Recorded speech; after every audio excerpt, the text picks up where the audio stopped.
একদিন হজরত দাউদ আলাইহিসাল্লামের আদালতে দুই নারী উপস্থিত হলেন। দুজনের কোলে দুটি শিশু ছিল। বিচারের সূচনা। দুই নারী ঝগড়া শুরু করলেন। দুজনেই বলছেন, বাচ্চাটি আমার। একজনের বাচ্চা মারা গিয়েছিল, অন্যজনের বেঁচে ছিল। তাই মৃত শিশুর মা জীবিত শিশুটিকে নিজের বলে দাবি করে। তারা যখন তর্কে মেতে গেলেন, তখন বিষয়টি গেল হজরত দাউদ আলাইহিসাল্লামের কাছে।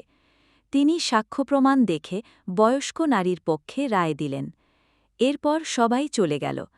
যখন সুলাইমান আলাইহিসাল্লাম বিচার দিলেন, তখন ছোট সুলাইমান আলাইহিসাল্লাম আদালতে ছিলেন। বয়স তখন কিশোর।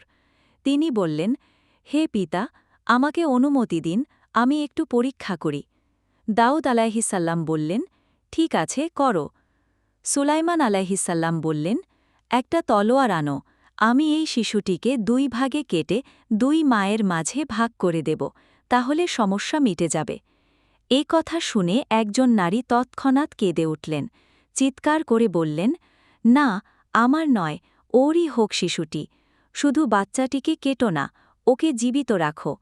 আর অন্য নারী নীরব রইল, যেন কিছুই যায় আসে না। হজরত সুলাইমান আলাইহিসাল্লাম বললেন, এই নারী প্রকৃত মা, কারণ মা কখনও সন্তানের মৃত্যু